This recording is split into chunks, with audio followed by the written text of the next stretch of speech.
proclamons, mesdames et messieurs, dans ce nouveau numéro de Ta Grandeur, que Jésus-Christ est Seigneur.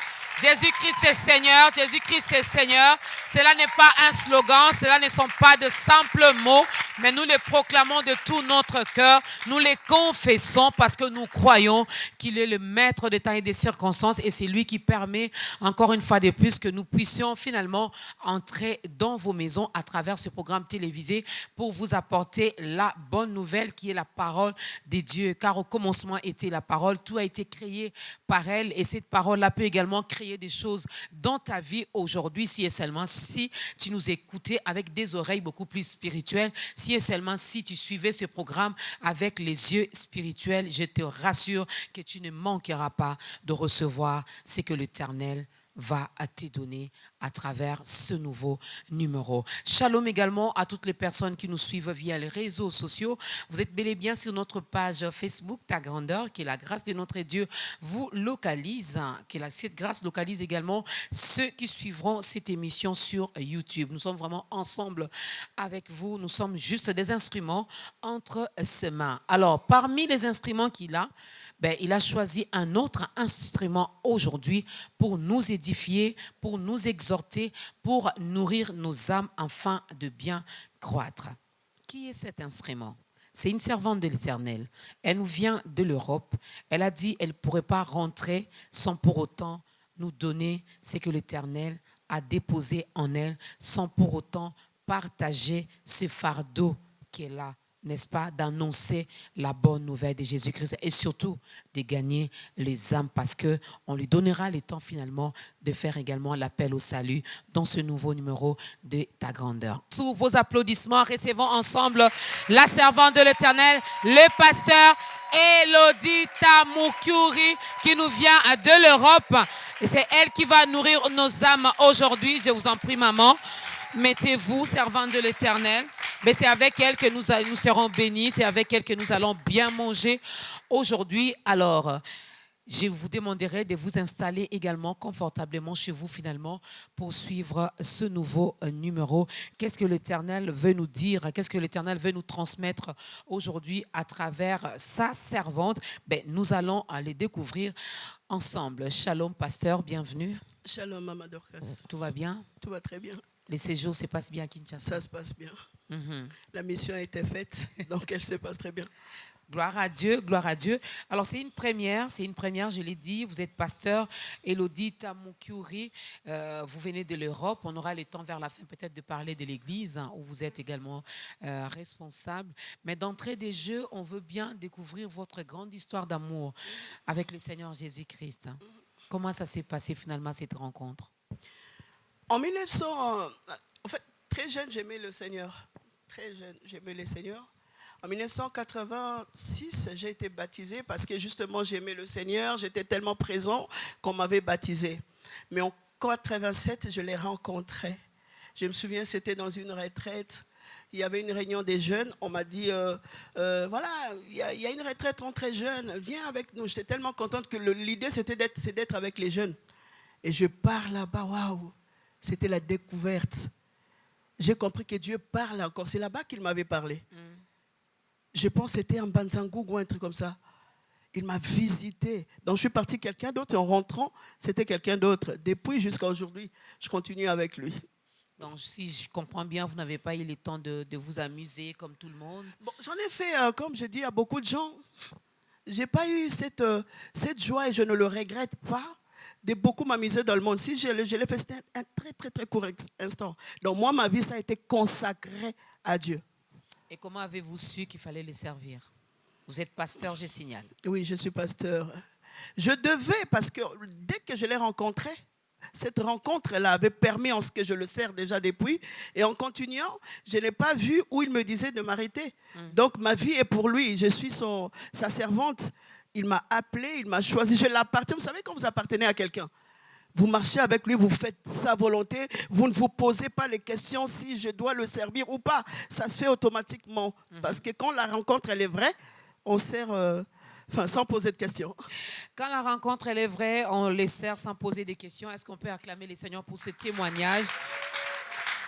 On vous donnera également l'occasion. Elle était partie en retraite, elle était une autre personne, mais lorsqu'elle est sortie finalement de cette retraite, elle est sortie une nouvelle personne, n'est-ce pas? Comme il est écrit dans sa parole, tu deviens une nouvelle créature, les choses anciennes passent. Nous te donnerons également l'occasion vers la fin de ce nouveau numéro finalement de donner aussi ta vie à Christ, parce que là, dès que nous commençons, il est là en train de frapper à la porte de ton cœur. C'est à toi de faire un mouvement, de t'élever, d'ouvrir et de l'inviter également, de le laisser entrer dans ta vie. Donc l'occasion te sera donnée d'un moment à l'autre.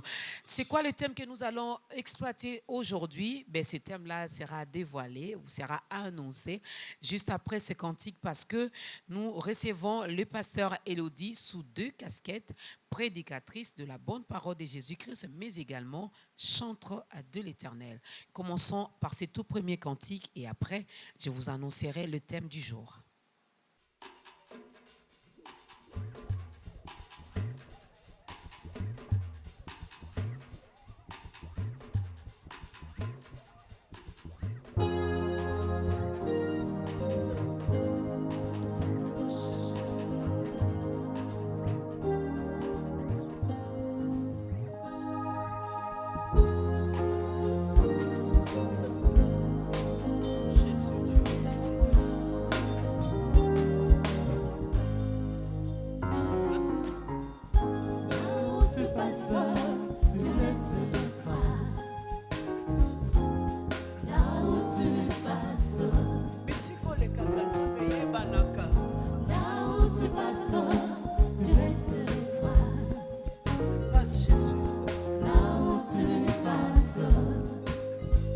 Aye, aye, aye, aye, aye.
ozali nde nzambe nanga yebisa ye nzambe na bikamwa ozali nde nzambe nanga makambo ekochange les ténèbres ne régneront plus elombe mobali yoyolongaki nde satane elombe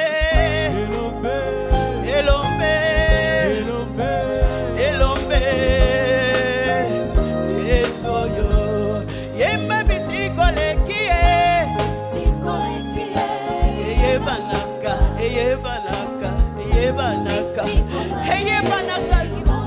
eyebanaka eyosana kati na bomoi na basali na yo papa eyebana kobikisa kati lelo eyebana bisikozali mwasi ya perte de sang azwaki lobiko na nzela sache kutu lisolo ebandaki na nzela ngana ye kozwa ata lobiko ya nzela oyo pesaka nango ngana kanaki te yawe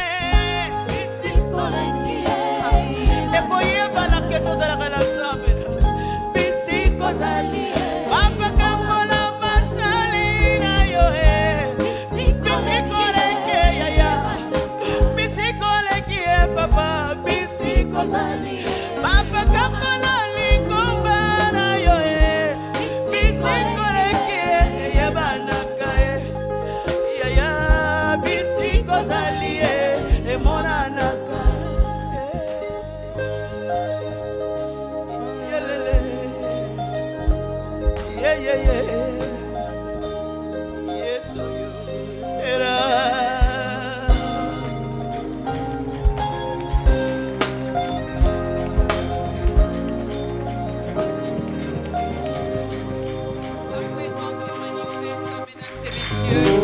Se manifeste là où il est, ben on sait le voir, on sait le sentir, on sait le vivre, on sait finalement savoir qu'il est là, présent. Et aujourd'hui, il est là parce qu'il s'appelle également Emmanuel. Nous le proclamons, comme je l'ai dit au début, que Jésus-Christ est Seigneur.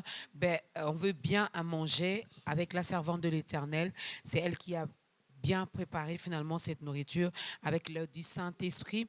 Alors, nous voulons bien parler aujourd'hui dans ce nouveau numéro de la Seigneurie de notre Seigneur Jésus-Christ.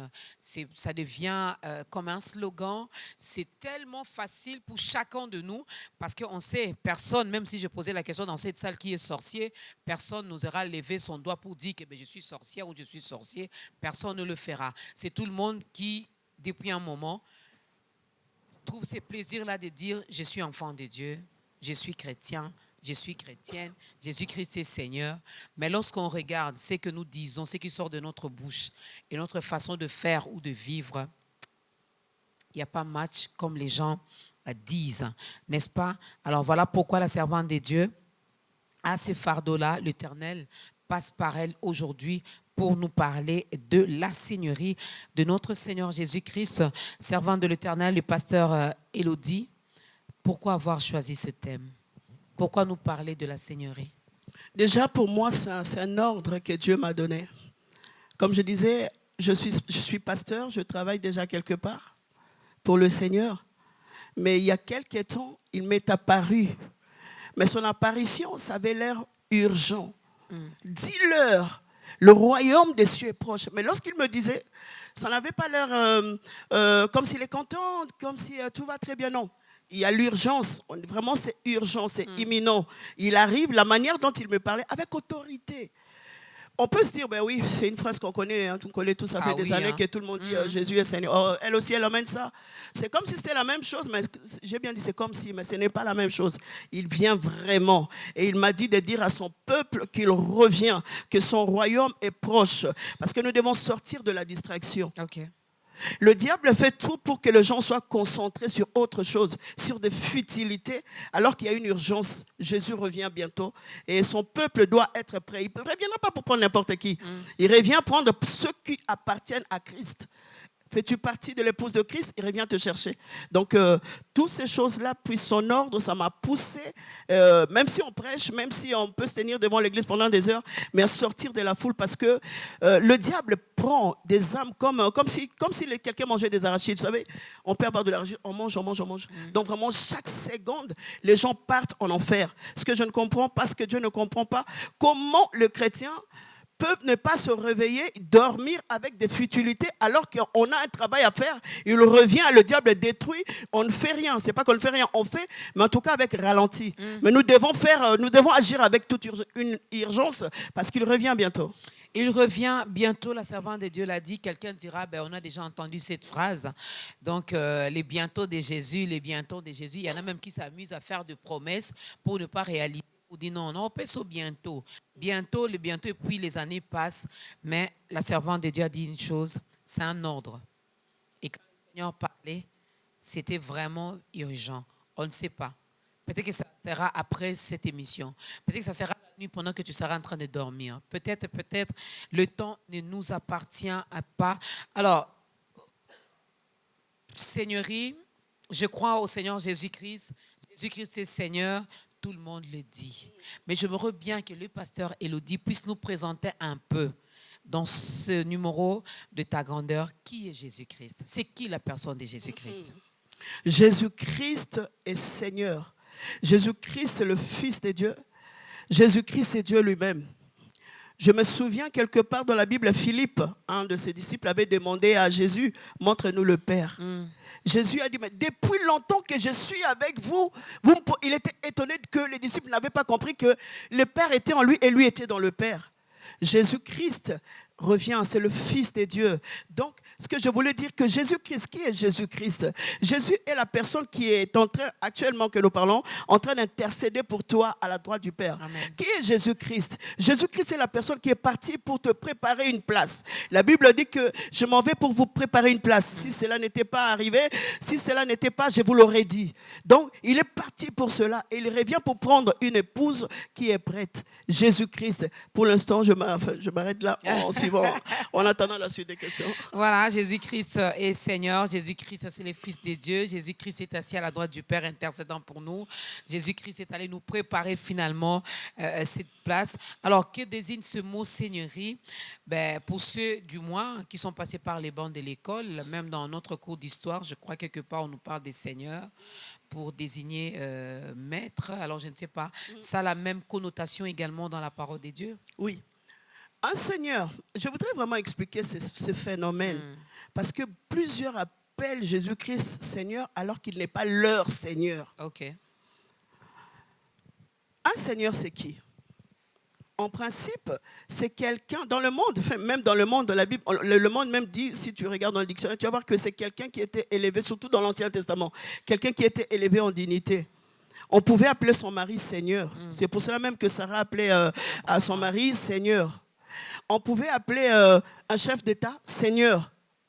Mais le Seigneur Jésus-Christ n'est pas ce genre de Seigneur-là. Okay. Jésus-Christ, c'est celui qui veut diriger ta vie. Quand je parle de sa seigneurie, je vois l'appartenance. Vous voyez, dans l'ancien temps, il y avait des esclaves quelque part. Et ces esclaves ne pouvaient pas faire ce qu'eux, ils voulaient. Ils devaient faire ce que le Seigneur, le maître à l'époque, ou Seigneur, parce que même les esclaves appelaient Seigneur, parce qu'il était élevé en dignité, il appartenait à cette personne. Jésus-Christ veut être ton Seigneur, c'est-à-dire quelqu'un qui te dirige, qui dirige ta vie. C'est lui à qui tu es soumis. C'est lui à qui tu fais ta volonté. Ça veut dire que ce n'est pas toi qui dois prendre toi-même tes propres décisions. Bon, il nous a donné l'intelligence, c'est vrai. On a le droit de prendre certaines décisions, mais on peut le consulter. C'est quelqu'un qui tu peux décider aujourd'hui, bon, à partir d'aujourd'hui, je ne vais plus au Congo, je vais aller vivre, un exemple, en Égypte. Il a le droit de te dire, non, tu n'iras pas là-bas, va là-bas. C'est ce que moi j'appelle Seigneur et c'est ce qu'il veut être. Parce que plusieurs l'appellent Seigneur. Après, de moments, quand on voit leur vie, leur style de vie, même Dieu, même quand il regarde le style de vie, il dit, attends, je ne suis pas leur Seigneur. Tu l'appelles Seigneur, mais il n'est pas ton Seigneur. Moi, je me pose des questions. Est-ce que tu l'appelles Seigneur par respect? Comme j'ai dit tout à l'heure, les autorités, les maris, ceux qui sont élevés, on pouvait les appeler Seigneur par respect. Jésus ne veut pas être ton Seigneur du respect. Regarde ta vie, tu verras que tu fais toi-même ta propre vie. Il ne te dirige pas. Il n'a même pas un mot à placer dans ta vie. Mais tu dis qu'il est Seigneur. C'est pour cela que tu peux aller dans Matthieu 7, 21. La Bible dit que ceux qui me disent Seigneur, Seigneur, n'entreront pas tous dans mon repos ou dans mon royaume. Ils n'entreront pas tous. Mais la Bible précise que ceux-là qui font la volonté de mon Père. Quand tu fais la volonté du Père, Jésus est ton Seigneur. Ne dis pas oui, je sers déjà à l'église, comme je vois au jour d'aujourd'hui beaucoup. Je sers, je fais ceci. Je peux te donner des exemples. Par exemple, nous lisons, vous pouvez noter si quelqu'un veut, même à la maison là où vous êtes, dans Actes des Apôtres, chapitre 18, verset 8. Nous verrons là-bas, il y a un chef de la synagogue qui s'appelait Crispus. Okay. La Bible me dit que Crispus, pourtant il était chef, parce qu'à l'époque on ne pouvait pas placer n'importe qui, comme au jour d'aujourd'hui quelqu'un se réveille, il est responsable d'une église. Non, mais là-bas c'était sérieux. Mais la Bible me dit qu'il a cru aux enseignements de Paul lorsque l'apôtre Paul était venu. Mais pourtant il était déjà chef. On va voir Nicodème pareil, il était déjà un docteur. Mais il va rencontrer le Seigneur ce jour-là. On va voir beaucoup de personnes appellent Jésus Seigneur alors qu'ils ne connaissent pas Jésus en elle-même. Ils ne connaissent pas la personne de Jésus-Christ. Nous voyons par exemple, nous partons voir Bartimée. La Bible me dit que Bartimée appelle « Fils de David, aie pitié de moi ». Bartimée avait entendu parler de Jésus, mais Bartimée n'avait jamais vu Jésus. Beaucoup d'entre nous ne veulent plus de Jésus-Christ, pas parce qu'ils connaissent Jésus personnellement, non. Ils ont entendu, non seulement de Jésus, ils ont entendu qu'il y a telle personne, tel pasteur, tel a fait ceci, tel a fait cela. Ils se sont rétractés alors qu'ils ne connaissent pas la personne de Jésus. Mais la Bible me dit que, pour raccourcir, lorsque nous arrivons au moment où Jésus lui aide, les gens ont voulu arrêter cette personne, Bartimée. La Bible dit que plusieurs voulaient le faire taire, mais Bartimée criait encore plus fort. Parce que Bartimée se disait, je pense à sa place, Bartimée se disait, mais en fait, on n'a pas le même cas, on n'a pas la même situation. Vous avez vu Jésus, moi je n'ai pas vu cet homme. J'ai entendu parler de lui, vous le voyez, et vous osez venir me dire de ne pas crier. Je vais crier encore plus fort. Bartimée a crié encore plus fort. En même temps, je réponds, mais je dis, comme je ne vais pas passer sans me dire tous mes messages, je veux dire qu'en même temps, toi qui es là, ou toi qui me regardes, tu as entendu parler, mais tu n'as pas vu. Ne t'arrête pas et ne permets à personne de t'empêcher de voir Jésus-Christ. Peu importe son comportement, son attitude. Jésus ne t'a pas déçu. Si un homme t'a déçu, si une église t'a déçu, lui, il ne t'a pas déçu. Donc viens le voir. Viens faire comme Bartimée, ne t'arrête pas en chemin. Vas-y, fonce. Vois d'abord la personne de Jésus. Tu le découvriras qu'il est amour. Tu découvriras qu'il est un bon Seigneur. Tu découvriras qui il est réellement. Si nous voyons aussi la femme samaritaine, la Bible dit que cette femme-là, tout le monde, la foule courait après Jésus-Christ. Mais étonnant, une femme pas comme les autres. Elle voit Jésus, elle dit, Jésus lui demande de l'eau. Elle dit, qu'y a-t-il entre toi et moi? Si elle connaissait Jésus, cette femme allait même crier, toucher Jésus pour dire, si je puis seulement toucher les pans de sa robe. Parce qu'elle ne connaissait pas l'importance de Jésus-Christ, ni qui était Jésus-Christ. C'est pour cela qu'elle pouvait dire, qu'y a-t-il entre toi et moi? Mais lorsque nous lisons l'histoire, on va voir que plus loin, elle appelle Jésus Seigneur. Non, elle appelle Jésus Seigneur, mais même quand elle appelle Seigneur, elle ne connaissait pas toujours Jésus. Okay. Pourquoi? Parce que plus loin, toujours dans le même, on est dans Jean 4, plus loin tu verras Jésus lui dire, quand elle dit que oui, Jésus-Christ va venir, c'est lui qu'on appelle le Christ va venir. Jésus lui dit, je le suis, moi qui te parle. Pour dire qu'il a appelé Jésus-Christ dans ces passages Seigneur 3 fois. Mais dans les 3 fois, il a appelé Jésus Seigneur sans connaître Jésus-Christ. Des fois, on appelle Jésus Seigneur, mais on ne le connaît pas en fait, la personne à qui on nous appelle. C'est pour cela que tout le monde fait n'importe quoi. Tu vas prier, tu vas voir dans nos églises, tout le monde se conduit parce que Jésus n'est pas leur Seigneur. Donc, ce que moi, je voulais aussi, ce n'est pas encore l'appel, mais je lancerai mon appel à chaque fois que je parlerai pour te dire qu'il est temps que tu connaisses, que tu découvres réellement qui est ce Seigneur, Jésus-Christ. Jésus-Christ. Le connaître, le découvrir comment? Le découvrir. Vous savez, il se révèle. En fait, on ne force pas. D'abord, la disponibilité de ton cœur. Dire que je le veux. Je vais connaître Jésus. Nous avons en France des personnes qui disent que Dieu n'existe pas. Je me souviens même un de mes fils, je dis un jour, vous me dites que Dieu existe, je vais bien croire, mais il n'a qu'à prouver qu'il existe. Ça veut dire que toute sa vie, il a marché avec la pensée que Dieu n'existait pas. Il a eu ces enseignements-là, il a eu peut-être ses conseils, il a eu peut-être tous ces tralala. Mais un beau jour, quelqu'un va lui dire, Jésus existe. Dieu existe. Je veux croire, mais attends, il faut qu'il se passe quelque chose. Nous n'avons rien fait, mais avec les années, Dieu lui-même l'avait convaincu. Donc, si tu veux de Jésus, tu n'as pas vraiment d'effort à faire. Commence déjà par le vouloir. Dis que je veux, si tu ne le connais pas, je veux te connaître. C'est que nous avons souvent, nous, on ne cherche pas à les connaître réellement, en fait. On suit la religion. Okay. La religion tue. C'est Jésus qui donne la vie. Je te demande de connaître la personne de Jésus-Christ. Très souvent, nous voulons juste connaître la religion, mais nous ne voulons pas connaître Christ. Nicodème connaissait la religion. Vous savez qui est-ce qui a tué Jésus? Ce n'est pas les païens qui ont tué Jésus. Les pharisiens, les scribes, tous ces gens-là qui ont combattu Jésus. Ils connaissaient la parole de Dieu, mais c'était des religieux. Mais nous voulons sortir de la religion. Même si nous partons à l'église, la vie chrétienne, c'est une vie de Christ, c'est une vie au fait. Ce n'est pas une religion, mais c'est une vie. La religion, on arrive à traiter comment marcher tout ça. N'est-ce pas, cette religion nous aide finalement à La religion nous aide à le connaître. Okay. Comme vous dites, pardon. La religion nous aide à le connaître. Mais la religion ne fait pas de nous, ne nous sauve pas. Okay. Je parle de la personne de Jésus-Christ. Nous voulons découvrir maintenant la personne. En plus de la religion, nous voulons connaître la personne. Avoir une relation personnelle avec Jésus. Oui. Il se révèle. La religion ne sauve pas, c'est Jésus-Christ qui sauve.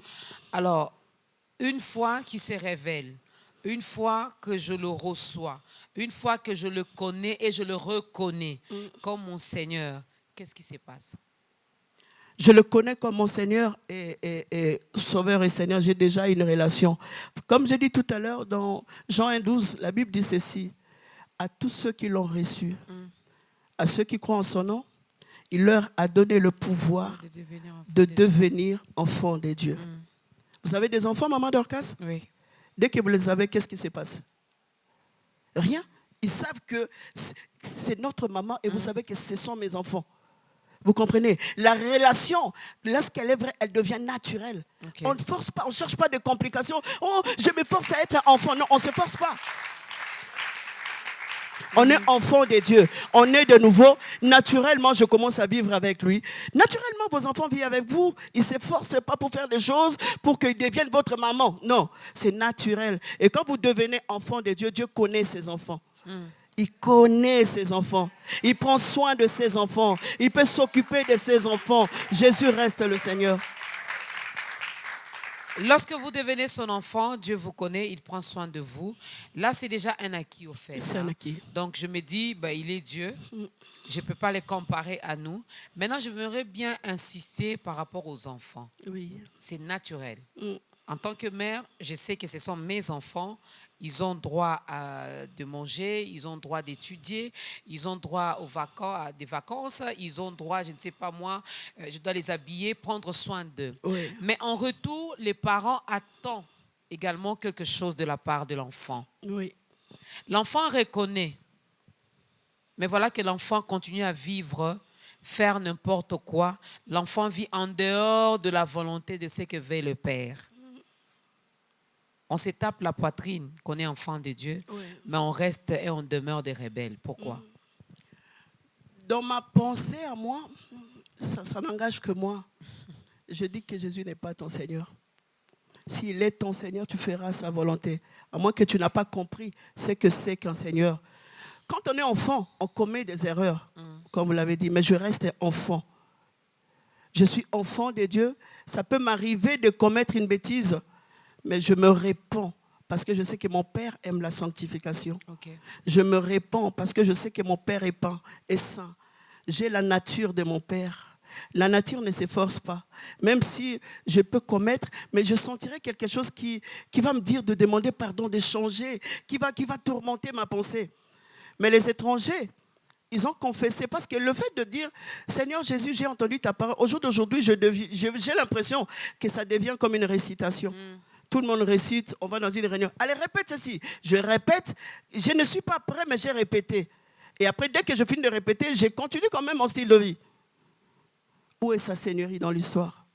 Jésus veut être Seigneur. Je refais une bêtise. Oh Seigneur, c'est pour ça que Jésus, son sang a été versé pour me laver. Lorsque je fais une faute, lave-moi Seigneur, pardonne-moi pour tous mes péchés. J'ai vraiment commis, ça peut m'arriver d'être faible. Parce que dans la vie chrétienne, on n'a pas que des temps du rose. Il y a aussi des temps où on s'affaiblit un peu, on se fatigue, on commence à avoir un peu de somnolence dans la foi.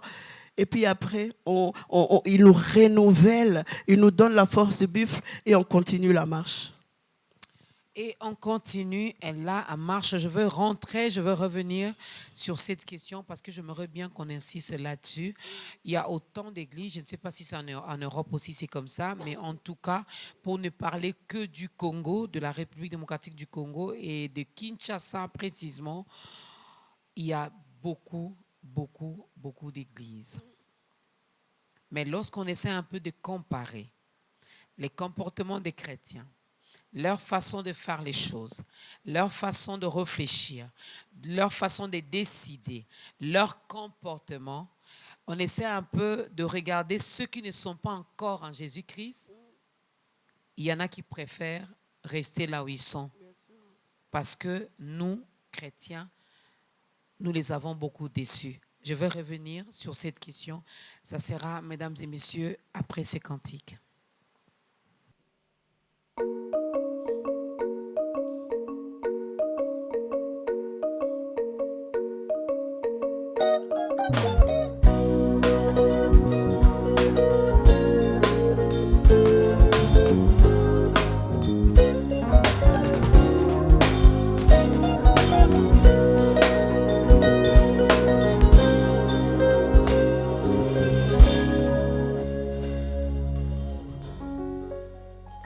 Monganga Yesu Masia Mobikisi nangai Mongango yo Nazalaki malade obikisi ngai Yesu Nazalaki malade obikisi ngai Monganga Yesu Masia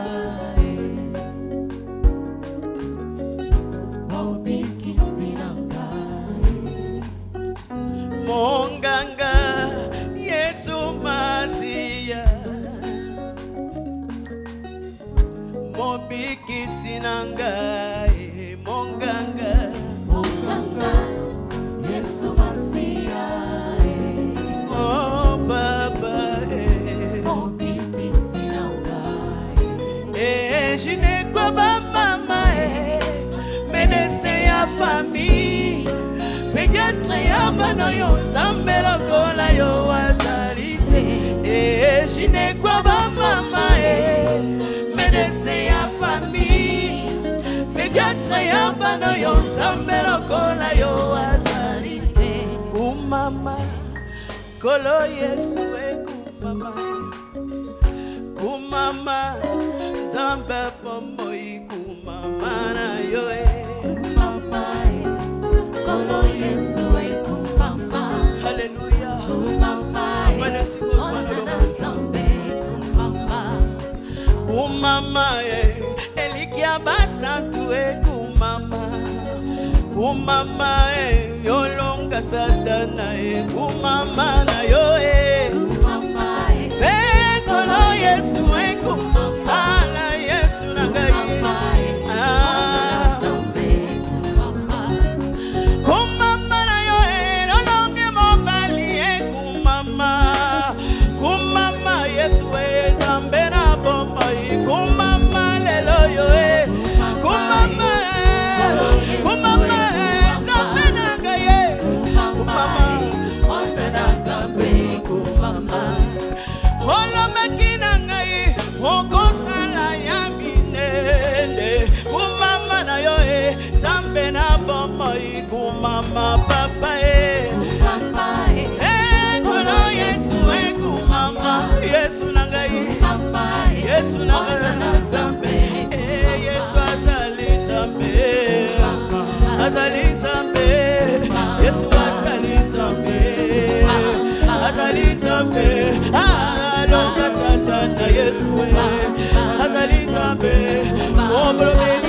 ngai masiya ozali nzambe ofungolia baporte na ngai ozali nzambe oza nzambe na nga oza nzambe na nga oza nzambe na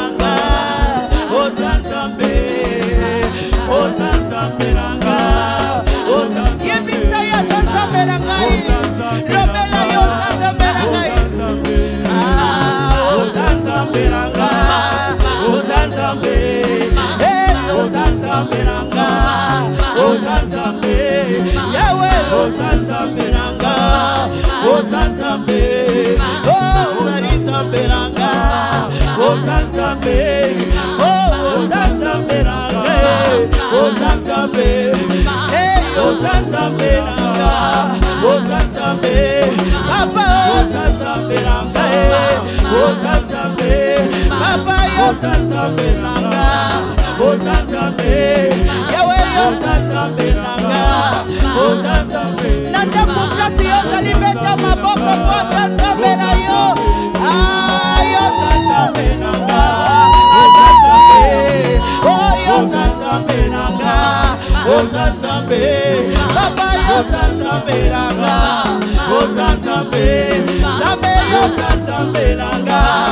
oza nzambe yawe oza nzambe na nga oza nzambe nzambe oza nzambe nazalaka na nzambe mokili koyeba za nzambe na ngai haleluya haleluya haleluya oza nzambe na nga oza nzambe oza nzambe na nga oza nzambe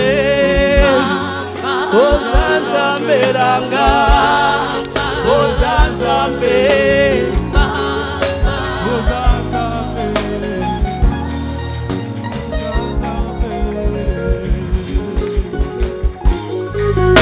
Il aime ça, notre Dieu, lorsqu'il est élevé, bien-aimé, il vous élève également. Là où il est élevé, là où il sait qu'il sent, là où il voit qu'il règne, qu'il est élevé en tant que Seigneur et Sauveur, ben Dieu ne manque pas finalement de déverser ses bénédictions. Alors, je l'ai toujours dit, ne regardez pas ce programme comme si c'était juste un simple programme télévisé finalement pour bien compléter notre grille de programme. Non, c'est vraiment un culte que nous rendons également à notre Dieu. Et ce Dieu passe par ses serviteurs pour nous parler. Là, il est en train de nous parler, il est en train de nous interpeller, il est en train également de nous rappeler que vraiment, nous devons être prêts, nous devons nous préparer. Alors, qu'est-ce qui fait que nous manquons? Je l'ai dit, je veux le dire comme ça simplement. Nous manquons les comportements du royaume, puisqu'il vit en moi. Il est mon Seigneur, il est mon Maître. Je le reconnais comme tel. Mais voilà que j'ai le comportement du monde. Quand le monde pleure, je pleure comme tout le monde. Quand le monde se plaint, je me plains aussi. Quand le monde dit que les choses ne marchent pas bien, je le dis aussi. Je le proclame, je le déclare d'ailleurs. Quand le monde est en train de parler, de faire un peu la pub des démons, ben moi, en tant qu'enfant de Dieu, je continue aussi à le faire. Et même dans nos églises, même dans nos cultes maintenant, on passe beaucoup plus de temps à chasser des démons, à parler de Satan, au lieu d'élever Jésus, au lieu de reconnaître sa seigneurie, au lieu de l'adorer. Et ça décourage finalement ceux qui sont à l'extérieur de l'église. Ça décourage ceux qui sont en dehors de cette grande famille des enfants de Dieu finalement à intégrer la famille. On s'est dit, ben regardez comment ils se comportent. Pourquoi aller là-bas? Je suis païenne, je n'insulte pas, je ne vole pas, je ne mens pas, je n'ai pas une vie d'impudicité. Mais elle ou lui, voilà comment ils se comportent. Qu'est-ce que nous devons faire? Déjà, avant de faire quoi que ce soit, je voulais dire qu'au fait, il y a un mélange. Il y a des enfants de Dieu et ceux qui ne le sont pas. N'oublions pas que nous sommes dans les temps de la fin. Le diable va se servir aussi de certaines personnes. Dans la foule, tout le monde se mélange. On croit que tout le monde est de Dieu, alors que on n'est pas tous, tout le monde n'est pas de Dieu. Tout le monde n'appartient pas encore à Dieu. Donc ceux qui n'appartiennent pas, ils font n'importe quoi. Mais comme il vient aussi au nom de Jésus, parce que des fois je me demande, quel Jésus il s'adresse, de quel Jésus il parle? Parce qu'à l'ancienne, la Bible nous montre, en fait, la Bible, Jésus-Christ, Il y a combien de pas Jésus? Jésus-Christ, pas Jésus-Christ. Jésus, c'était un nom commun. OK. C'était un nom commun. À leur époque, là-bas, on l'appelait, beaucoup des enfants qui naissaient, on leur donnait le nom de Jésus. Même ici, aujourd'hui, je connais même une maman qui a donné à son fils le nom de Jésus. C'est Jésus-là est turbulent, je vous dis. Mais Jésus-Christ est seul. Le Messie, il est seul. Alors, tout ce qu'ils font au nom de Jésus, je ne sais pas de quel Jésus ils utilisent. Je ne sais pas le nom. Est-ce qu'ils utilisent le nom de Jésus-Christ qu'on appelle le Christ? Là où la Bible l'appelle, pas la Bible, on l'appelle Yehoshua Mashiach, ou bien c'est vraiment Jésus comme ça. Mais il n'y a qu'un seul nom qui nous a été donné dans le ciel, sur la terre et sous la terre, c'est le nom de Jésus. Mais lorsque nous parlons de ce Jésus-là, nous parlons de Christ. Nous ne parlons pas de n'importe qui. Alors certains s'infiltrent au nom de Jésus-Christ. Mais Jésus-Christ est le seul. Il faut discerner. La personne lui-même doit savoir qui il sait. Les gens se connaissent. Hein. Vous savez, vous pouvez tromper les gens, mais on ne peut pas se tromper. Je peux dire Jésus, mais je ne sais pas vous ne savez pas quel Jésus que quelqu'un est en train d'invoquer. Donc, il peut faire des choses au nom de Jésus, mais quel Jésus? Jésus-Christ. Je parle de Jésus-Christ. C'est lui qui est le Seigneur et le Sauveur. Certains, maintenant, comme ils appartiennent peut-être pas à Jésus-Christ ou ils ne sont pas encore en Christ, mais ils vont à l'église. Parce qu'il y a une différence au jour d'aujourd'hui entre aller à l'église et aller à Christ. Jésus n'appelle pas les gens pour aller à l'église. Jésus a dit, venez à moi. Lorsque tu vas à Jésus, c'est là que tu auras ces envies. En fait, la nature va nager, tu auras besoin de la présence de Dieu. Tu auras besoin de la communion fraternelle. Tu auras besoin d'appliquer toutes ces choses, ça va t'emmener à l'église. Mais tu es déjà en Christ. Okay. C'est pour cela que la Bible dit, même dans l'Ancien temps, dans la Bible dit qu'il s'ajoutait à l'église tous les jours le nombre des sauvés. Les gens étaient sauvés et ils allaient à l'église. Aujourd'hui, les gens ne sont pas sauvés. Tu peux voir quelqu'un qui a fait 20 ans dans une église, il n'est pas sauvé. Il continue à aller, il continue à faire tout ce que les gens font. Et après, ces gens de personnes, lorsqu'ils se méconduisent, ils peuvent même commencer à faire, je ne sais pas, à prier ou servir à l'église, mais ils ne sont pas sauvés. Je vous ai parlé tout à l'heure de Crispus. Et ces gens de personnes affectent maintenant, empêchent les gens de venir à Christ. Parce que quelqu'un qui est en Christ, Jésus est son Seigneur, il va craindre Dieu. Mais aujourd'hui, ces gens de personnes sont comme des employés du diable pour affecter les gens, pour que les gens ne viennent plus à Jésus. Ce sont comme des gens que le diable utilise, même s'il cite le nom de Jésus-Christ. J'ai vu des gens, les personnes qui peuvent travailler avec un pasteur dans une église persévérant, mais qui est sorcier. Je ne sais pas si vous avez connu ce genre d'histoire. Je ne sais pas si vous avez connu ce genre d'histoire. Ça existe. Donc, ils font trop de choses, mais le but du diable, c'est de les utiliser comme ces instruments pour la destruction, pour empêcher les gens de venir à Christ. Parce qu'il sait que la Bible dit malheur à la terre, parce que le diable est descendu vers vous avec une grande colère, sachant qu'il a peu de temps.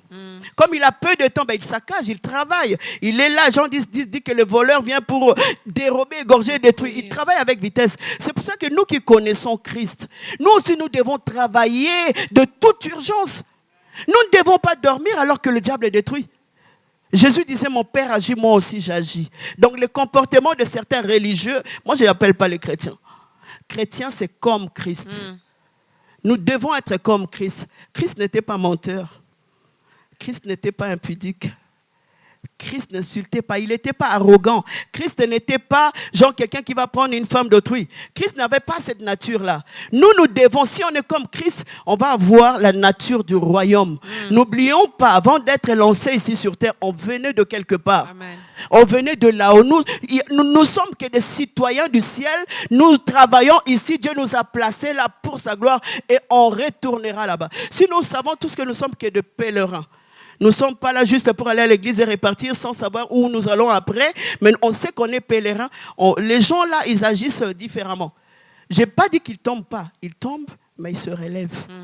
Mais les autres, ils font n'importe quoi. Ils n'ont pas de souci, en fait. Ça ne leur dérange pas que quelqu'un peut venir. Ouais, tiens, il y a telle personne. Vous savez, ce frère-là, vous avez vu son comportement? Tu parles, tu ne sais pas que derrière cette conversation, c'est pour ça que Bartimée voulait voir lui-même Christ, même lorsque les gens l'empêchaient. Parce qu'il entend. Qu'est-ce que toi, tu entends? Tu entends souvent des choses négatives qui font en sorte que ta foi, elle chute. Et en n'oubliant pas aussi que nous sommes dans les derniers jours, Jésus avait dit que quelques-uns abandonneront la foi. Donc, c'est écrit dans la Bible. C'est pour ça que moi, je ne suis pas surpris de certaines situations, parce que la parole le dit. Beaucoup disent même, si Dieu existait, pourquoi ce malheur? Si Dieu existait, pourquoi? Il y a trop de pourquoi. Mais je veux juste préparer l'épouse de Christ à être prêt, parce que lui, il revient. Le pourquoi, là, on le posera là-bas. Là-haut, mais toi, sois prêt là où tu es. Sois pas influencé par ceux qui se conduisent mal.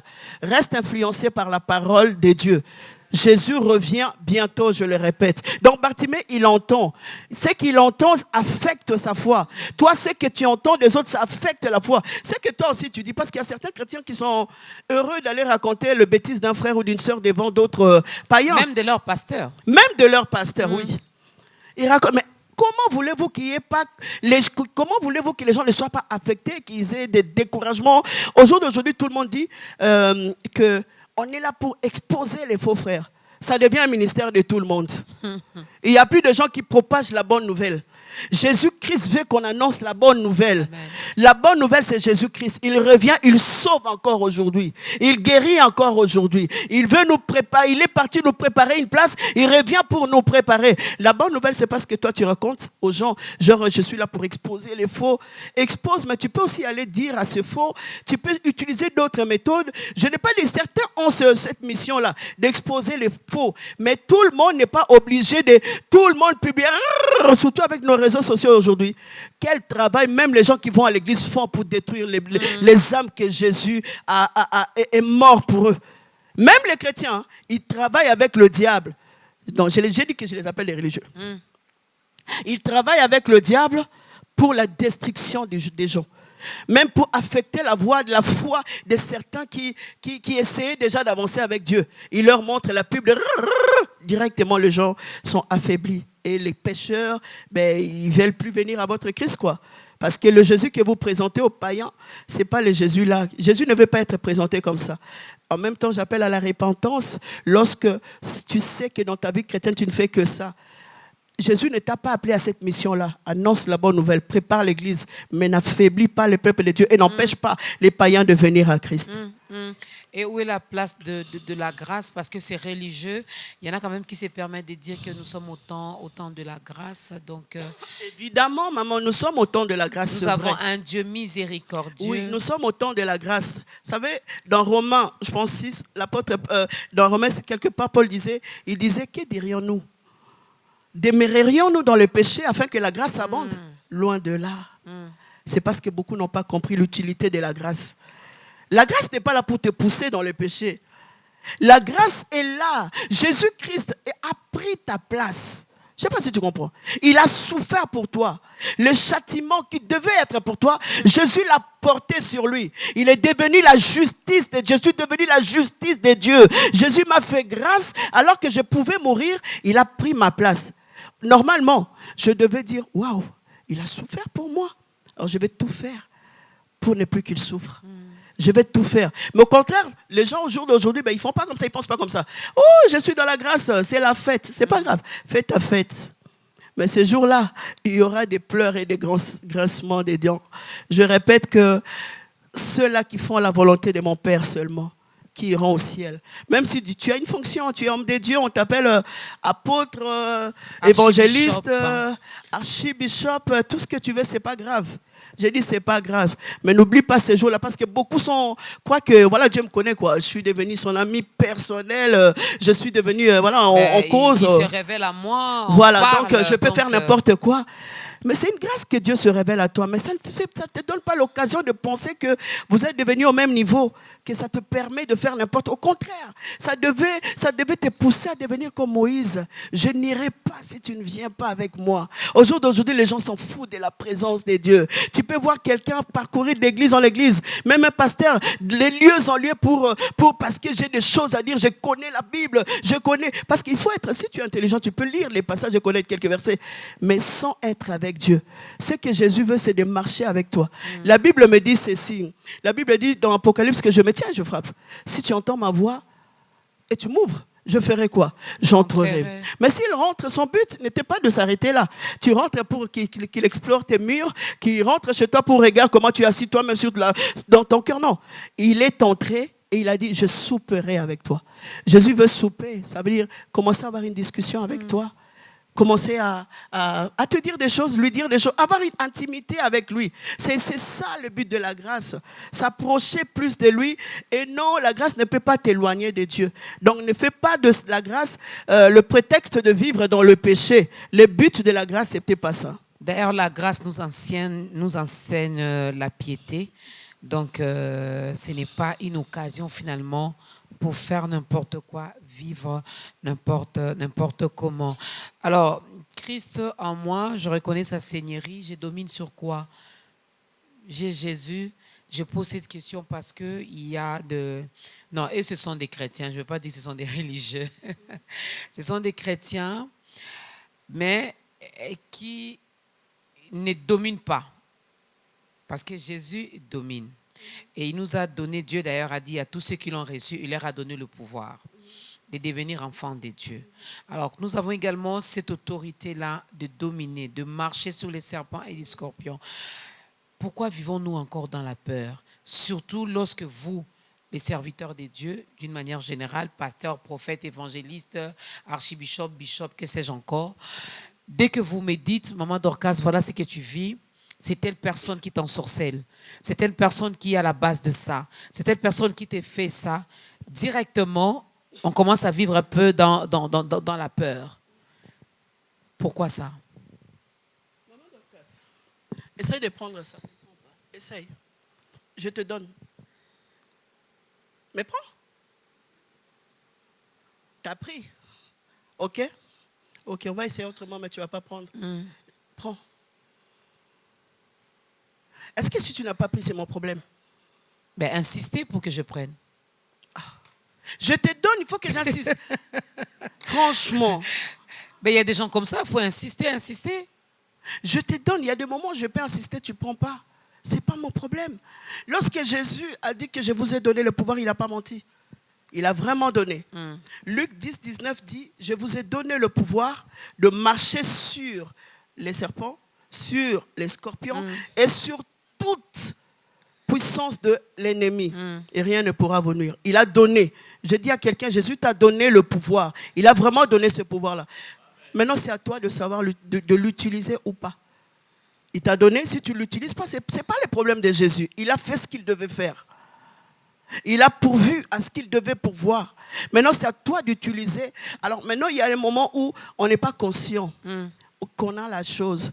Vous savez, une personne peut être belle, mais manquer de l'assurance de sa beauté. C'est dire, c'est trouver moche. Et puis, il y a quelqu'un qui doit l'assurer en disant, tu es belle, hein? Tu es belle. C'est comme ça que beaucoup de chrétiens sont en Christ, mais ils ne connaissent pas leur identité. Okay. Ils sont en Christ, ils savent parce que Jésus, ils savent, c'est comme si ça passait dans leur pensée, mais sans vraiment réaliser la chose que j'ai vraiment le pouvoir. Lorsque Jésus avait dit sur toute la puissance de l'ennemi, c'est vraiment toute la puissance. Hein. Quand on parle de la puissance de l'ennemi, on parle bien de toute la puissance.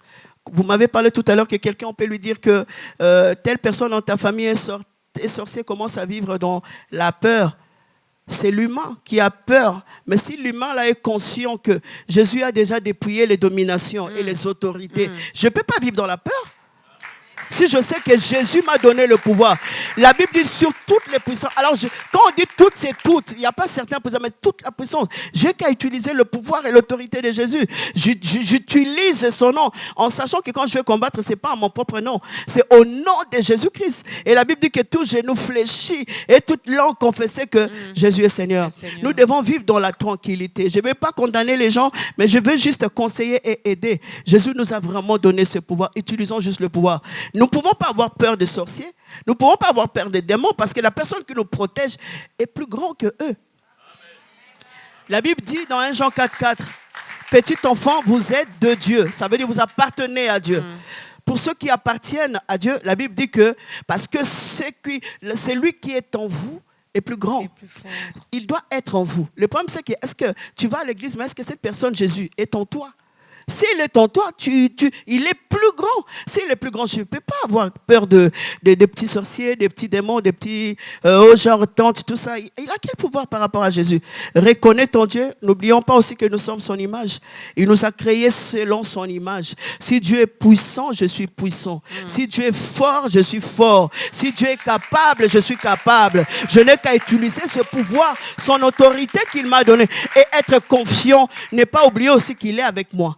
Jésus avait dit, je serai avec vous tous les jours jusqu'à la fin des temps. Ou je serai avec vous tous les jours jusqu'à l'achèvement. Et s'il est avec moi, comment je peux vivre comme s'il était absent? Juste parce qu'il fait noir, juste parce qu'il y a un sorcier dans tel ou tel endroit. Notre armée, l'armée céleste d'où nous venons, parce que nous sommes des citoyens de quelque part, les citoyens, les citoyens du ciel, mais nous vivons ici sur la terre. Nous devons être conscients que dans notre royaume, nous sommes plus nombreux, plus forts et plus puissants. Une légion d'anges, c'est toute une armée qui descend. Mais des fois, on néglige un peu, on n'est pas conscient de ce qu'on est. On vit comme des vagabonds, en fait, sur la terre. On n'est pas des vagabonds. Moi, je suis ici sur la terre comme une ambassadrice. Je suis là pour servir quelqu'un. J'ai la mentalité du royaume. Je vis selon la mentalité du ciel. Et nous devons tous vivre, nous, les enfants de Dieu, selon la mentalité du royaume. Dans notre royaume, c'est comment? Parce que tu ne sais pas ce qui se passe dans ton royaume. Là-bas, il n'y a que des gens puissants. Ouais, la Bible me parle de Daniel, où l'ennemi avait retenu quelque chose de sa prière. La Bible dit que depuis le premier jour où Daniel avait commencé, ou même l'idée de jeûner ou de prier, la Bible dit que l'ange était déjà là. Et même lorsque cet ange-là n'a pas pu, la Bible dit que Dieu avait envoyé Michael. Vous savez, juste Michael qui vient. Est-ce que tu vas encore avoir peur des démons? Hein? Soyons conscients, nous avons un grand Dieu avec nous.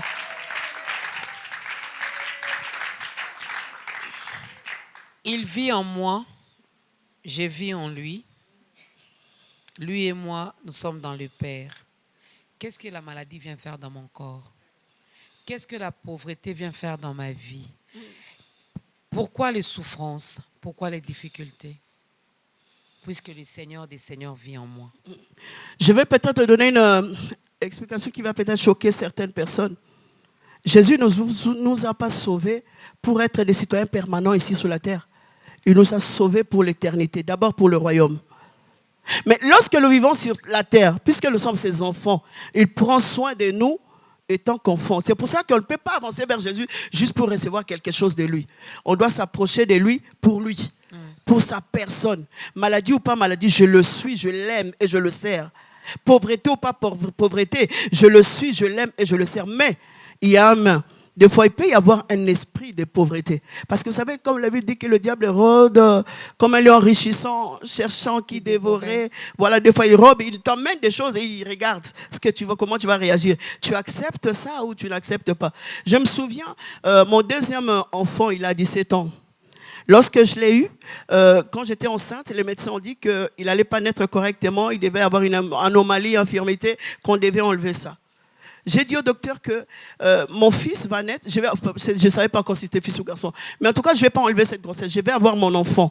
Il insiste parce que regarde, il y a telle ou telle anomalie, il ne faut pas. Bon, va faire les examens à l'extérieur. Je vais faire les examens qui montrent la même chose que qui confirment leurs résultats. Mais malgré leur confirmation de tous les hôpitaux, j'ai dit en fait, j'aurai cet enfant et je n'aurai pas un enfant anormal. J'aurai l'enfant qui sera normal. Et puis il me dit, bon, je vous comprends madame, vous avez peut-être perdu la tête. J'ai dit non, je n'ai pas perdu la tête. Et j'étais obligé de commencer à parler la parole de Dieu aux médecins. Parce que je voyais que les choses spirituelles, en fait, ça doit se traiter spirituellement. Je ne dois pas tout accepter, je suis enfant de Dieu. Il me dit, ben, c'est pas grave, hein, même si vous avez l'enfant qui n'est pas normal, tous les enfants viennent de Dieu, on peut accepter. Je dis non, moi ma foi n'est pas comme ça. Parce qu'il y a des choses qu'on peut laisser, mais la foi, en fait dans la vie chrétienne, il n'y a pas que on a dit ça et puis ça s'arrête là. Il y a aussi des choses qu'on doit appliquer. Dieu a dit, je dois mettre ma foi, je dois faire ceci, je dois prier. Il y a des choses à faire. C'est pour ça que la vie chrétienne n'est pas que du rose. Il y a de tout, mais en plus de cela, nous avons, quand on a déjà Dieu avec nous, c'est là que notre victoire. J'ai dit à Dieu j'ai dit au médecin que j'aurai mon enfant, mais j'aurai l'enfant qui sera normal. Quelques jours après, quand j'avais ma première fille, je savais comment être une femme enceinte, quoi. Genre dormir tout le temps, vomir, faire toutes ces choses. Mais avec mon fils, comme il y avait beaucoup trop d'attaques, j'ai même appris à jeûner alors que j'étais enceinte. J'ai dit, Satan, tu ne vas pas me retirer mon enfant. J'aurai cet enfant et j'aurai un enfant qui sera normal, en forme, en bonne santé. Les médecins insistent, moi aussi j'insiste. J'ai dit, non, médecin, la parole de Dieu me dit ceci. Dieu ne me dit pas ça. Tu peux accepter cet enfant. J'ai dit, non, je n'aurai pas l'enfant normal. Donc, si certaines personnes sont capables dans leur foi d'accepter tout ce qu'ils veulent, tout ce qu'on leur donne, c'est leur foi. Jésus disait souvent qu'il te soit faite selon ta foi. Moi, ma foi, elle ne me permet pas d'accepter n'importe quoi. Ma foi me dit que Dieu est capable de me donner un enfant qui est normal. S'il y a déjà un problème ou quelque chose d'anomalie, il est capable, il est le créateur. Donc, il est capable de créer quelque chose même dans mon ventre. Là où tu es aussi, Dieu est capable de créer quelque chose à l'instant pour toi parce qu'il crée encore aujourd'hui.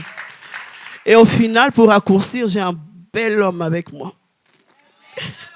Un garçon de 17 ans. Ouais. Est-ce que tu peux acclamer pour le Seigneur? La foi ne te permet pas d'accepter n'importe quoi. Lorsque le médecin dit tu as un cancer, tu vas mourir, tu dis bon, je crois, non. Il faut refuser. Toi a été créé par la parole. Le médecin a dit, toi aussi tu lui dis. Mais ce que toi tu lui dis, tu le fais selon la parole. C'est ce que Jésus a fait avec le diable. Il est écrit. Jésus a répondu, il est aussi écrit. Troisième chanson.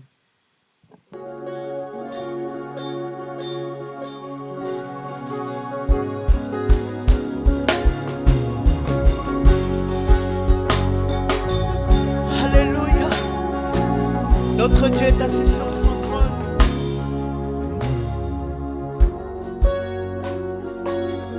Alléluia. Jésus est encore Seigneur et il dirige encore aujourd'hui.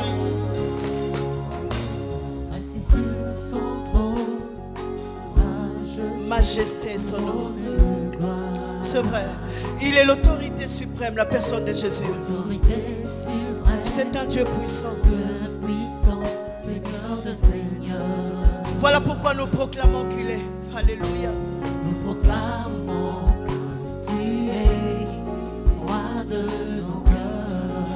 Il n'y a point de Dieu comparable à lui.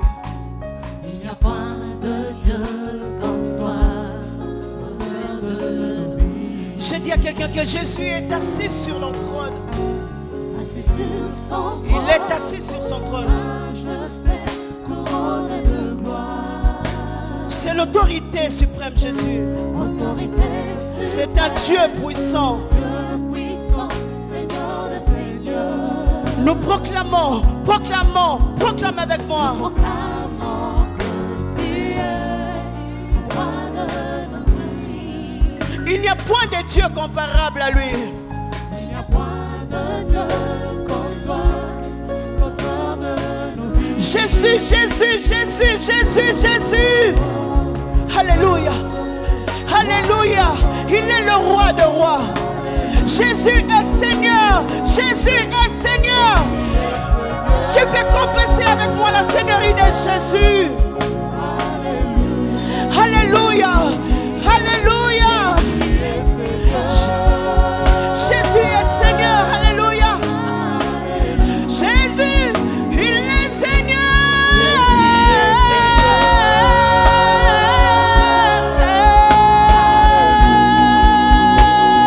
Jésus.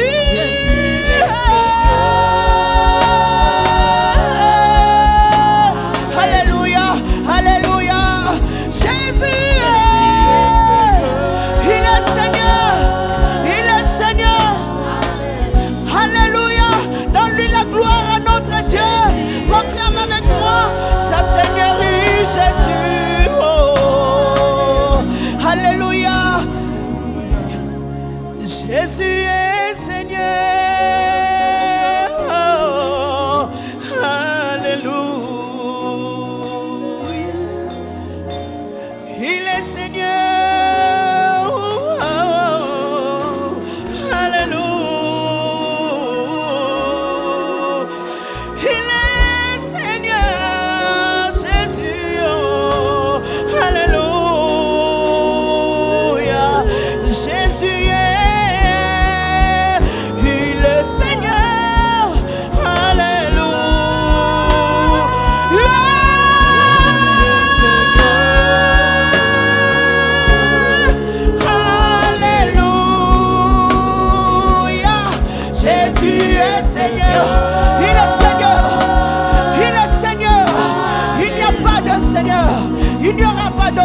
devant ma face.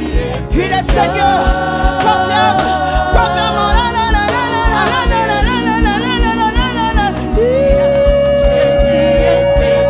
Jésus est Seigneur. Jésus est Seigneur. Alléluia. Il est Seigneur.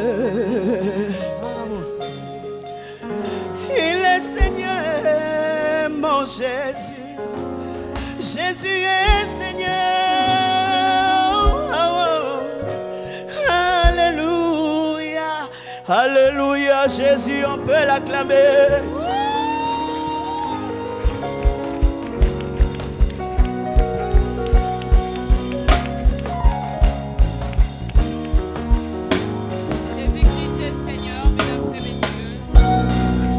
Jésus-Christ est Seigneur, nous le disons, nous le proclamons, nous le confessons parce que nous croyons qu'il est notre Seigneur, c'est lui qui est mort à la croix pour nous, c'est lui qui a payé notre dette. Désormais, nous ne sommes plus redevables au malin, nous lui appartenons. Si autrefois nous étions esclaves du péché, mais lorsque Jésus nous a rachetés, nous sommes devenus son esclave, nous les servons, nous obéissons à ses ordres. Alors nous voulons te donner également l'occasion, toi qui n'as pas encore donné ta vie à Christ, nous l'avions dit au début, dès que nous avons commencé, c'est l'Éternel qui est là, qui se présente devant la porte de ton cœur, qui est en train de frapper. Donc c'est à toi, il n'est pas un dictateur, il ne t'impose pas des choses, il veut seulement que tu reconnaisses, que tu croies, que tu sois libre finalement de faire ce mouvement, de t'élever, d'ouvrir la porte et lui il va entrer. Et ce que j'aime lorsqu'il entre, ce n'est pas pour se reposer, non, il va souper avec toi. Et ce moment-là, c'est un grand moment d'intimité où on peut tout lui dire, où on peut vraiment lui parler avec un cœur ouvert. Voilà pourquoi je vais demander au pasteur Elodie Tamou-Curie de regarder la caméra qui est en face d'elle, vraiment brièvement, d'aider cette personne également à donner sa vie à Christ. Pendant que je te regarde, avant que je prie avec toi, je voulais juste attirer ton attention, que tu sois interpellé. La Bible me parle de cette femme qui était prise en flagrant délit d'adultère. La Bible me dit qu'il y avait des gens qui étaient venus parce qu'ils devaient mourir, lapider cette femme. Mon problème n'est pas cette femme, mais c'est les hommes qui étaient venus pour lapider la femme. La Bible me dit qu'ils ont entendu, Jésus a dit, qui d'entre vous n'a jamais péché, qu'il lance la pierre pour la première fois, qu'il lance la pierre. Ils ont entendu le pasteur Jésus prêcher. Le pasteur Jésus leur interpellait. La Bible me dit que même leur conscience était interpellée. Mais au lieu de changer ce qu'ils ont fait, la Bible dit qu'ils ont laissé la pierre un à un, ils ont reculé et ils sont partis.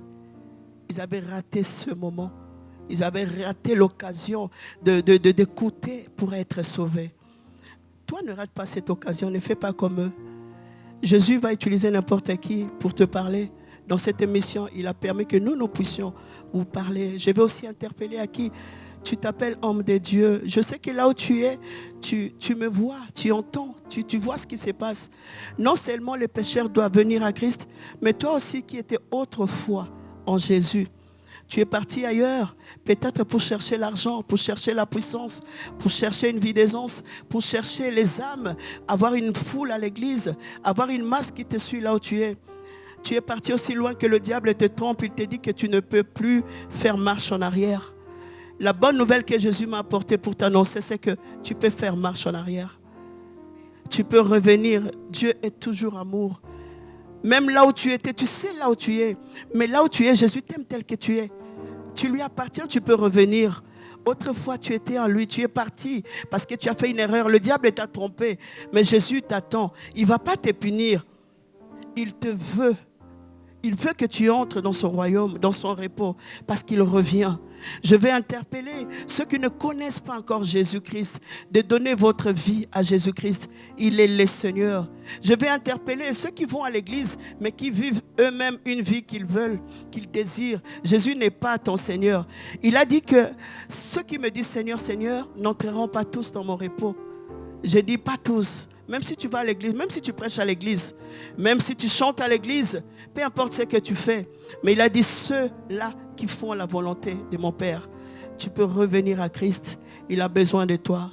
Par rapport à cela, je veux faire cette prière. Tu peux répéter après moi. Père éternel, j'ai entendu ta parole. J'ai compris que tu m'aimes encore aujourd'hui tel que je suis. J'ai compris que Jésus a payé pour moi. Je veux revenir à toi. Pardonne mes fautes. Pardonne mon péché. Je regrette le mal que j'ai fait. Jésus, viens dans ma vie. Sois mon Seigneur et mon Sauveur.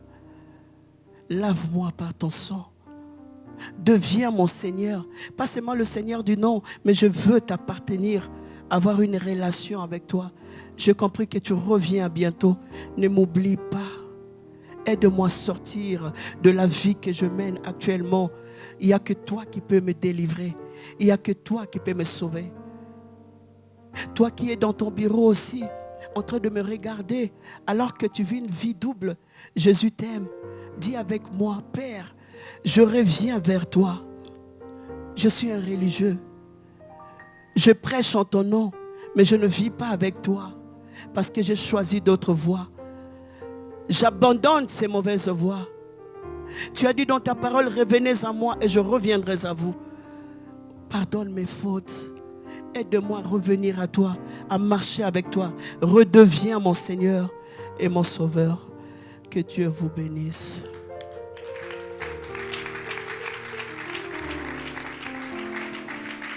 Que Dieu vous bénisse, que Dieu bénisse même ces serviteurs de Dieu, ces enfants de Dieu, ces chrétiens qui étaient loin, qui ont mélangé finalement notre Seigneur avec d'autres seigneurs, qui ont mélangé notre Seigneur Jésus-Christ avec d'autres dieux. Voilà qu'il est amour, n'est-ce pas? Alors ne reculez plus dans votre foi, mais avancez. Et surtout, de nous-mêmes, il nous est vraiment difficile. Ça sera très compliqué. Heureusement, Jésus le savait. Voilà pourquoi il nous a laissé le Saint-Esprit, n'est-ce pas? Alors demandez au Saint-Esprit de nous guider, de nous orienter, de nous aider à ne pas tomber, à ne pas insulter l'œuvre de la croix. Alors qu'est-ce que nous pouvons retenir en 2-3 mots par rapport à ce thème? La Seigneurie de Jésus-Christ. Jésus est Seigneur, pas seulement du nom, pas parce que tu vas à l'église, mais un Seigneur à qui tu as une relation, tu es soumis à lui, tu fais sa volonté, la volonté du Père. Vous êtes pasteur, on peut connaître le nom de l'église? Église évangélique Colonne de Feu. Colonne de Feu. Vous recevez quand? C'est quoi le programme de l'église? Nous sommes là-bas pour le moment, parce que ce n'est pas comme ici. Pour le moment, nous sommes là-bas tous les dimanches en France. Nous sommes là-bas tous les dimanches. Nous commençons de midi jusqu'à 14h. Et puis, dans la semaine, nous avons des cultes mercredi et vendredi. Les gens viennent aussi. Oui. Il paraît qu'en Europe, les gens ne prient pas beaucoup. Ce n'est pas que les gens ne prient pas beaucoup. Moi, j'ai fait toujours la différence entre prier et la foule. Ce n'est pas la même chose. Okay. On peut avoir une foule de personnes qui acclament, qui applaudissent, mais ils ne prient pas. Mais les gens qui ont une relation avec Dieu, c'est à ça que moi, j'essaye de comparer. Ce qui est vrai, en Europe, les gens sont beaucoup plus occupés. Je dirais que c'est un monde d'occupation, on dirait. Même les élèves, ils vont aller à l'école du matin au soir. Mais ici, je sais que nous, quand on a étudié, je ne sais pas si ça a changé. Quand on était du matin, on partait que le matin. Quand on n'était que l'après-midi, on allait l'après-midi. Les parents font... Mais ça dépend aussi d'école. Ouais. Moi, j'ai étudié à Kisant où j'avais des gants. Donc, quand je pars le matin à 7h, je reviens à 16h30. Voilà. Vous revenez à 16h30. Et puis après ça, les occupations, par exemple, de l'église. Bon, après, là-bas, ce n'est pas de gants. C'est vraiment, tu pars le matin, tu rentres le soir. Et après, bon, pour ceux qui prient, il y a des activités de l'église ou d'autres occupations. Certains enfants ont beaucoup de choses à faire, beaucoup d'activités. Les parents, ils partent le matin, ils rentrent le soir là-bas. On n'a pas genre... je me souviens, ma mère, parce que j'ai grandi chez ma maman, je vais aller, elle est là. Moi, elle pouvait aller au travail, elle me laissait dans la famille. Il y avait les oncles, il y avait les tantes, il y avait tout le monde. Elle pouvait même aller 2-3 jours en retraite. Mais là-bas, tu pars, en fait, tu as tes enfants que tu dois t'en occuper, quoi. Même si tu as quelqu'un à côté de toi, tout le monde est affairé. Mais ce n'est pas qu'on ne prie pas, mais on est occupé. Que vous essayez quand même de les justifier. Non, Ben, je salue toutes on les sert personnes. Dieu quand même. On sert Dieu. On est aussi bouillant pour le Seigneur là-bas. Voilà. Hein, il y a un temps pour tout. C'est pas moi qui l'ai dit, c'est la Bible qui l'ait dit. Mais je salue toutes les personnes qui nous regardent depuis l'Europe. J'ai juste posé la question pour écouter un peu la réponse de la servante de l'Éternel. Ouais. Mais je sais que vous priez et je sais que vous savez également vous organiser par rapport à votre temps. Comment faire pour vous contacter, Pasteur Elodie? Il y a un numéro de contact Numéro de contact de la France. de la France. 06. Ici, je pense qu'on fait plus 33 ou 33 6. Plus Voilà. 33. Plus 33 6 25 69 65 49. Plus 33 6 25 69 65 49. Donc ce numéro-là, ça passe par WhatsApp. OK. À part ça, j'ai aussi le compte Facebook. Elodie Tamukuri, mais si c'est plein, enfin, j'ai aussi la page Elodie Tamukuri Past, donc PST, Ok. Tamukuri Past. Après, il y a aussi YouTube. Après, voilà. Mais après, voilà, donc vous avez tous ces moyens finalement pour contacter la servante de Dieu. Vous avez également le programme des cultes, là, vous qui êtes en France. Et si parmi vous, il y en a qui ont donné leur vie à Christ aujourd'hui et que vous n'avez pas une église d'attache, l'adresse? Nous sommes au 28 rue Raymond Brosse. En France. Oui, en France. Voilà. À Villetaneuse. Donc, vous avez l'adresse, vous pouvez aller là-bas pour bien manger. Et cela va vous aider également à grandir. N'oublions surtout pas, nous sommes sauvés pour le servir. Ouais. N'est-ce pas? Donc, ne viens pas à l'église. On sera récompensé ce jour-là. Alors, il faut travailler, mais pour Dieu, parce que lui, il sait bien rémunérer ses enfants, ses travailleurs, ses disciples. Je ne sais pas comment tu vas t'appeler. Alors, un grand merci à vous. Vous chantez aussi. Il y a un album sur le marché? Oui, bon, je n'ai pas fait la promotion. Je ne vais Ok. pas vous mentir, mais elle est là, l'album, hein, elle est là, l'heure a sonné. Le tout premier album? C'était en 2009 que je viens de chanter la Monganga. En fait, c'est une ancienne. En 2009, j'avais fait aussi un album. Même j'étais venu ici en 2009, j'avais fait un concert à Cinémax. Ah, ça n'existait plus. Ça n'existait plus. Pour dire que j'étais là. Donc, Ouais. voilà. Mais je m'épanche beaucoup plus, c'est vrai, pour aller prêcher l'évangile. Et quand je prêche, je chante. Voilà, c'est comme ça que je fonctionne. Quand elle prêche, elle chante. Et d'ailleurs, c'est bien, n'est-ce pas, que vous avez aimé sa façon de chanter. Un grand merci également à ce public chaleureux. Est-ce que vous pouvez vous acclamer? Merci à la chorale qui a accompagné la servante de Dieu. Le pasteur Elodie Tamukuri, mesdames et messieurs, nous sommes arrivés à la fin. Tamukuri, voilà. Je voulais m'applaudir pour dire que du début jusqu'à la fin, je n'ai pas massacré le nom, mais à la fin quand même, je l'ai massacré. Hein. Donc nous saluons également messieurs l'époux du pasteur Elodie. Pasteur Martin Tamukuri, Voilà, le propriétaire pasteur du nom. Martin. Mille excuses d'avoir massacré votre nom. Ben voilà, c'était un peu compliqué pour moi. Merci servante de Dieu. Nous sommes arrivés à la fin, mesdames et messieurs. Un grand merci à la grande équipe d'État Grandeur. Un grand merci également à vous qui avez suivi religieusement ce nouveau numéro d'État Grandeur. J'ose croire que l'Éternel vous a fait du bien avec tout ce que nous avons dit aujourd'hui dans ce numéro. Nous vous fixons rendez-vous la semaine prochaine avec un autre invité dans un autre numéro. D'ici là, portez-vous bien et que les dieux d'État Grandeur vous bénissent et qu'ils vous fassent énormément du bien. On va s'élever, nous allons clôturer avec une courte prière et vous savez comment ça se passe. Ne vous retenez pas chez vous à la maison. Levez-vous comme nous et dansons ensemble pour la gloire de Dieu. Tu es l'alpha et l'oméga. Tu as commencé avec nous cette émission. Nous arrivons à la fin, Seigneur. Nous te disons merci d'avoir bien fait les choses. Merci pour les âmes qui ont été touchées par cette parole, parce que je suis convaincu qu'il y en a une qui a été touchée. Merci pour les personnes qui ont cru à la bonne nouvelle, parce que je suis sûr qu'il y a quelqu'un qui est revenu vers toi. Et merci pour ce peuple qui était là. Merci pour ta servante qui m'a reçu dans cette émission et pour toute l'équipe. Nous bénissons Biwan, nous bénissons chaque personne qui était là. Nous bénissons, Seigneur, les invités et nous renversons les forteresses de l'ennemi. Chaque pensée que le diable avait programmé faire, nous le détruisons. Et nous disons encore que ton règne soit présent dans nos vies. Que ta présence ne nous quitte pas. Merci pour le sang de l'agneau qui couvre chacun de nous. Nous te rendons gloire et honneur au nom puissant et glorieux de Jésus-Christ que nous avons ainsi prié d'un commun accord. Nous disons tous Amen. Amen.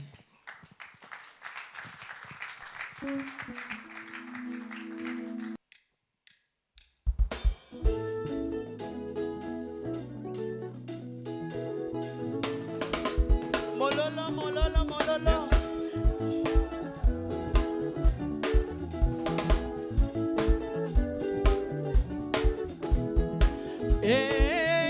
Yahweh nangai, elongeza lia yo yokuma malelo yo.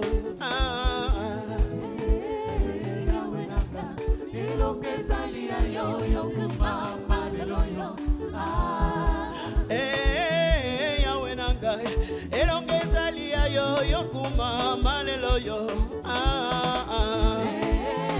Yahweh nanga, elongeza lia yo yokuma malelo yo.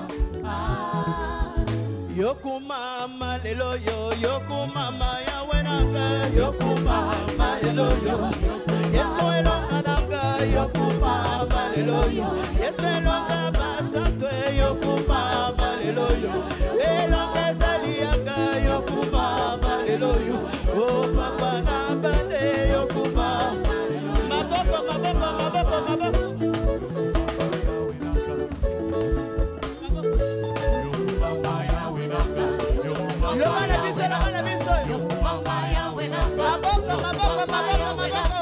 Yokumama Yahweh nanga, yokumama Yahweh nanga, yokumama Yahweh nanga, yokumama Yahweh nanga, Yokuma lelo yo, yokuma me, yokuma lelo yo, yokuma me, yokuma lelo yo, yokuma Yahweh nanga, yokuma.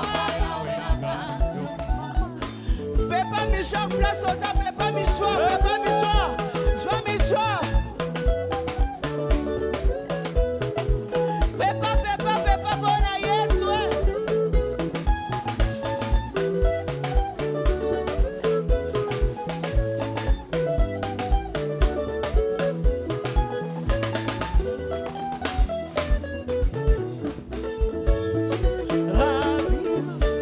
Rabbi va glorifier son nom. Tu vas dire avec moi Rabbi. Dis avec moi Rabbi. Rabbi. Tu vas glorifier son nom. Va glorifier son nom. Tokene. Rabbi va glorifier son nom. Répète avec moi Tokene. Rabbi va glorifier son nom. Rabbi va glorifier son nom. Rabbi va glorifier son nom. Rabbi va glorifier son nom. Rabbi va glorifier son nom. Rabbi va glorifier son nom. Rabbi va glorifier son nom. Rabbi va glorifier son nom. Makufi base kwa lelo. Rabbi va glorifier son nom. Baba baba lo balelo. Rabbi va glorifier son nom. Hosanna benanga. Hosanna benanga.